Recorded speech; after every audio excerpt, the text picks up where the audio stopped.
कहते हैं दुनिया मजदूरों से चलती है। कोई भी निर्माण कार्य अगर करना है तो उसकी नींव मजबूत होना बहुत ज़रूरी है। राष्ट्र निर्माण में सबसे बड़ा हाथ अगर किसी का होता है तो वो होता है मजदूरों का।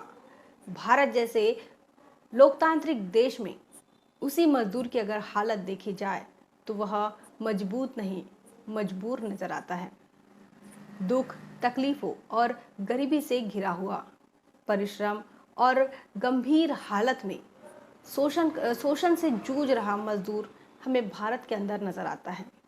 इन मजदूरों को समझने की कोशिश किसी ने भी की नहीं।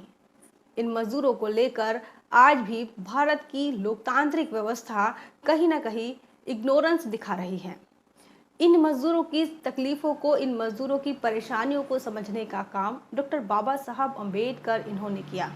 चूँकि आज 1 मई है और विश्व मजदूर दिवस के अवसर पर हम बात कर रहे हैं मजदूरों के नेता डॉक्टर बाबा साहब अम्बेडकर इनके बारे में। जी हाँ दोस्तों, मैं हूँ इंजीनियर स्नेहा और आप देख रहे हैं द थिंक। अगर आप हमारे चैनल पर नए हैं तो इसे सब्सक्राइब कर लीजिए, साथ ही बेल आइकन प्रेस कर लीजिए। हमारे वीडियोस को लाइक करें, कमेंट करके अपनी प्रतिक्रिया दें और अपने दोस्तों रिश्तेदारों में शेयर करना ना भूलें। हम बता रहे थे डॉक्टर बाबा साहब अम्बेडकर, इनके अलग अलग जीवन के पहलू हैं जिसमें आप बाबा साहब को कभी महिलाओं के उद्धारक के रूप में देखते हैं, तो कभी डॉक्टर बाबा साहब अम्बेडकर इन्हें किसानों के नेता के रूप में आपने देखा होगा। वही डॉक्टर बाबा साहब अम्बेडकर दलितों के और पिछड़ों के, आदिवासियों के, तमाम बहुजन समाज के हक अधिकारों के बात करते हुए बहुजन समाज के नेता के रूप में भी आपने देखा होगा, सुना होगा, पढ़ा होगा। वही डॉक्टर बाबा साहब अम्बेडकर इस देश के में श्रम करने वाले, मेहनत मजदूरी करने वाले मजदूरों के भी वो नेता रहे। ब्रिटिश शासनकाल में डॉक्टर बाबा साहब अम्बेडकर लेबर मिनिस्टर रहे और लेबर मिनिस्टर रहते हुए उन्होंने मजदूरों के हक अधिकारों की बात की और उनके मान सम्मान के लिए और उन्होंने अच्छा जीवन यापन करना चाहिए, इनके लिए उन्होंने कानून बनाए।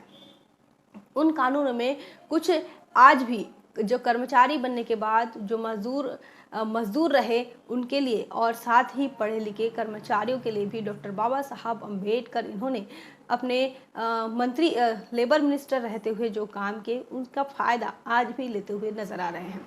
लेकिन जो मजदूर आज असंगठित है, गरीब है और शोषित है, इस देश की व्यवस्था उसका शोषण करते हुए नजर आ रही है, आज कहीं ना कहीं वो भी मुख्य धारा से दरकिनार है।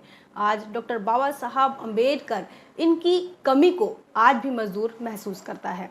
डॉक्टर बाबा साहब अम्बेडकर इन्होंने संविधान बनाते हुए भी मजदूरों को नज़रअंदाज नहीं किया, लेकिन बाबा साहब अम्बेडकर इनके कार्य को और साथ ही डॉक्टर बाबा साहब अम्बेडकर इनके विचार को ज़मीन पर उतारने के लिए इस देश के तमाम मनुवादी सरकारें नाकामयाब ही रही है। आज हम जो देखते हैं कि काम करने का जो समय है वह पहले 14 घंटे हुआ करता था, आज वह 8 घंटे है। ये डॉक्टर बाबा साहब अम्बेडकर इनकी देन है। एम्प्लॉयमेंट एक्सचेंज की स्थापना डॉक्टर बाबा साहब अम्बेडकर इन्होंने ही की है। कर्मचारी राज्य बीमा, इसकी स्थापना भी डॉक्टर बाबा साहब अम्बेडकर ने की है। ये बाबा साहब अम्बेडकर की ही देन है। कर्मचारी संगठन को मान्यता डॉक्टर बाबा साहब अम्बेडकर ने दी है। साथ ही डॉक्टर बाबा साहब अम्बेडकर ने भारतीय फैक्ट्री अधिनियम का गठन किया। अवकाश में अगर आप छुट्टी लेते हैं और उसके बाद भी आपकी पेमेंट कट नहीं होती है, यह सुविधा भी डॉक्टर बाबा साहब अम्बेडकर इनकी देन है।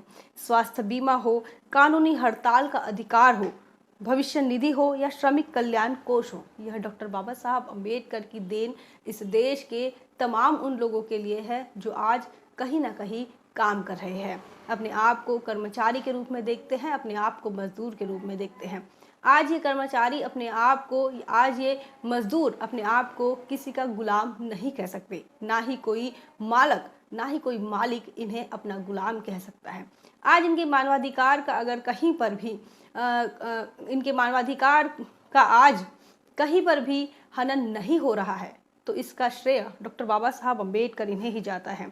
तकनीकी प्रशिक्षण योजना, महिलाओं को प्रसूति की अवकाश, भारतीय सांख्यिकी कानून, यह तमाम चीज़ें डॉक्टर बाबा साहब अम्बेडकर के मिनिस्टर रहते हुए यह बनाई गई हैं। डॉक्टर बाबा साहब अम्बेडकर ने महिलाओं के लिए भी मजदूरी के कानून बनाए। उनका कहना था कि इक्वल वर्क इक्वल पे, समान वेतन देने की बात डॉक्टर बाबा साहब कहते हैं। अगर पुरुष है और महिला है तो वो एक समय में जितना काम करते हैं, तो जितना पुरुषों का वेतन होगा उतना ही वेतन महिला को भी मिलना चाहिए। डॉक्टर बाबा साहब अम्बेडकर महिला और बाल श्रम सुरक्षा अधिनियम के तहत बाल मजदूरी पर भी रोक लगाते हैं। वही खदानों के अंदर अगर महिलाएं काम करती है तो इस बात पर भी रोक लगाने का काम डॉक्टर बाबा साहब अम्बेडकर इन्होंने अपने लॉ मिनिस्टर रहते हुए किया है।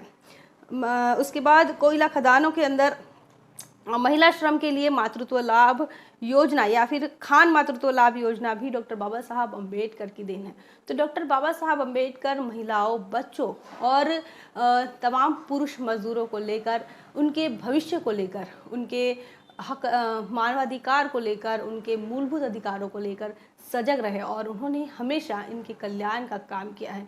ऐसे मजदूर दिवस के अवसर पर संपूर्ण देश के अंदर आज डॉक्टर बाबा साहब अम्बेडकर को याद किया जा रहा है, क्योंकि डॉक्टर बाबा साहब अम्बेडकर के दिए हुए हक अधिकारों का, डॉक्टर बाबा साहब अम्बेडकर इनके दिए हुए सहूलतियों को तमाम लोगों ने स्वीकार किया है और इसीलिए वो तमाम लोग डॉक्टर बाबा साहब अम्बेडकर का धन्यवाद अदा करते हैं। द थिंक की तरफ से 1 मई श्रमिक दिवस के अवसर पर डॉक्टर बाबा साहब अम्बेडकर इन्हें विनम्र अभिवादन और कोटि कोटि आभार। इस संदर्भ में आप क्या सोचते हैं, कमेंट करके ज़रूर बताएं। बने रहे द थिंक पर। जय भीम, जय भारत। बहुजन विचारधारा को घर घर तक पहुंचाने के लिए हमारे YouTube चैनल को सब्सक्राइब करें, लाइक करें, कमेंट करें, शेयर करें और बेल आइकन की घंटी दबाना ना भूलें।